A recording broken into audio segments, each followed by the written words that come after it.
The story begins with a plane battling a terrifying storm. Inside the aircraft, our main character, Chuck, is calmly sitting in the restroom when suddenly the cabin pressure drops. The restroom door bursts open, a fire erupts in the cargo hold, followed by a massive explosion. The pilot rushes Chuck back to his seat. They are preparing for an emergency landing in the ocean. The pilot hands him a life raft and tells him to fasten his belt. The plane begins descending rapidly. It is now only about 3,000 meters above the sea. At that very moment, Chuck realizes that the pocket watch his girlfriend gave him has fallen. The pilot orders him to put on his life jacket, but it's on the other side. Because of that pocket watch, Chuck unbuckles his seatbelt and stumbles forward to grab it. Just as he picks it up and tries to reach for the jacket, the plane tilts violently. He can't even move. The pilot notices Chuck is not in his seat and unbuckles himself to help. Violent turbulence injures the pilot badly. Somehow he manages to bring the aircraft down and touch the ocean surface. But the landing is rough. Water floods the cabin. Because Chuck wasn't strapped in, he survives the impact.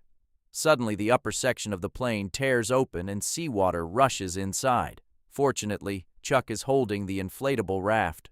But when he tries to deploy it, part of it gets stuck inside the sinking aircraft. The plane drags him down with it. Just when death seems certain, the rope connecting the raft snaps. The life raft pulls him upward, out of the jaws of death. Finally, Chuck reaches the ocean surface. Using every ounce of strength, he climbs onto the raft and clings to its edge, but he slowly drifts toward a still-running engine. Sensing danger behind him, he shuts his eyes.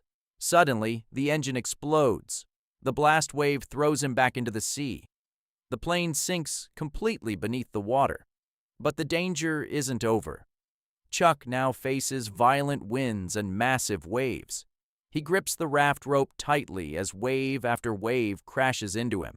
Time passes. He doesn't even know how long. Then suddenly, the raft begins losing air. Sharp rocks tear it open. That means only one thing. He has reached shore. With his last remaining strength, he drags the raft onto the beach. The next morning, sunlight falls on his face. He realizes he is alive.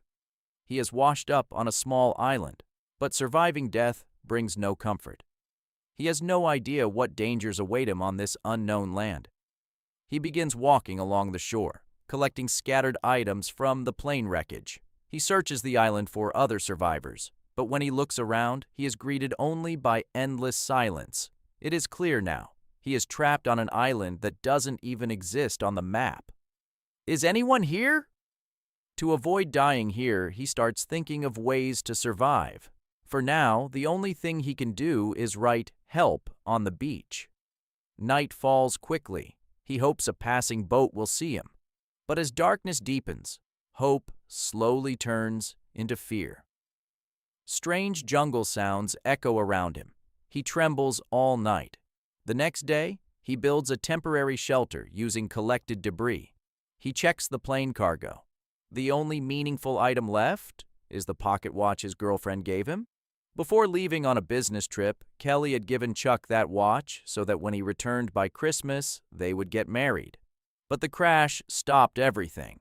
While his family believes he is dead, Chuck refuses to give up. Food and water quickly become major problems. He recovers many company parcels from the wreckage but refuses to open them. Even stranded on an island, he does not want to betray his customers' trust. The "help" sign he wrote has already been erased by the waves. He writes it again using damaged wood. His will to survive grows stronger. The only food available is hard coconuts, but he has no tools to open them. After struggling, he finally cracks one open with a sharp stone. The coconut water tastes like nectar. Still, coconuts aren't enough. He climbs the highest peak to see if help is anywhere nearby. Sharp rocks injure his feet, so he tears fabric from his pants and makes makeshift shoes. At the top, he sees nothing but endless ocean. This is truly a deserted island. Later, he notices something strange in the distance. Hoping it's another survivor, he runs toward it. But it's the pilot's dead body. Chuck drags the body to shore, collects useful items, shoes, a working flashlight, and a wallet, and buries him respectfully, marking the date of death on a rock. Sitting alone that evening, staring at the shoes, Chuck feels an overwhelming sadness. He realizes he could be next.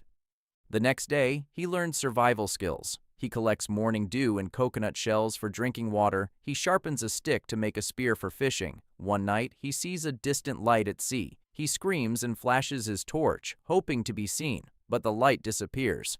Hope turns into frustration.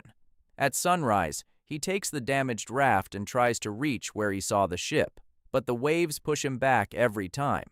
Eventually, he is injured by sharp rocks underwater. Bleeding and exhausted, he returns to shore. A violent storm hits. Injured and weak, he finds a small cave for shelter. He drinks dirty rainwater and collapses unconscious. The next day, his leg wound shows signs of infection. Realizing he might die, he finally decides to open the parcels. Inside, he finds videotapes, a volleyball, a long dress, ice skates, and one final package he chooses not to open. He uses foam for his wound, shoelaces as bandages, skate blades as tools, and netting from the dress to create a fishing net. After many days, he finally eats properly. Determined to cook food, he tries to make fire by rubbing sticks. He tries all day and fails. His hands bleed. In frustration, he throws the volleyball. It lands near him, marked with his bloody handprint. An idea strikes. He draws eyes and a smile on it. The volleyball becomes Wilson.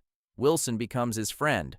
Talking to Wilson keeps him sane. With renewed determination, he finally creates fire. 4 years pass. Chuck becomes skilled at surviving, but the light in his eyes fades. He no longer believes rescue will come. One day, he finds a sheet of tin. An idea sparks. He can build a raft strong enough to cut through the waves. He gathers branches, ties them with vines and videotape ribbon. He prepares for escape. In frustration one night, he yells at Wilson and kicks him away, then regrets it and retrieves him lovingly. Finally, the raft is ready. When favorable winds arrive, Chuck pushes it into the sea. After over 4 years trapped, he leaves the island behind. But the ocean tests him again. A massive storm hits. The raft is damaged, and Wilson is swept away. Chuck dives desperately to save him, but fails. "Wilson, I'm sorry." He loses his only friend. Broken, he gives up. He throws away the paddle and waits for death. Then suddenly, a ship horn. A massive cargo ship appears. He is rescued. After years of hardship, Chuck returns home. His survival story makes headlines, but he only wants to see Kelly. When he reaches her house, a man opens the door. "I'm Kelly's husband. She has moved on. She is married with a child." Chuck understands. He would have done the same. At a welcome dinner, he sees crabs and fish served as delicacies, the same food he once struggled to survive on. The next day, he delivers the final unopened package and includes a thank you note. He never opens it. Whatever was inside, it gave him hope. And that is how this incredible story ends.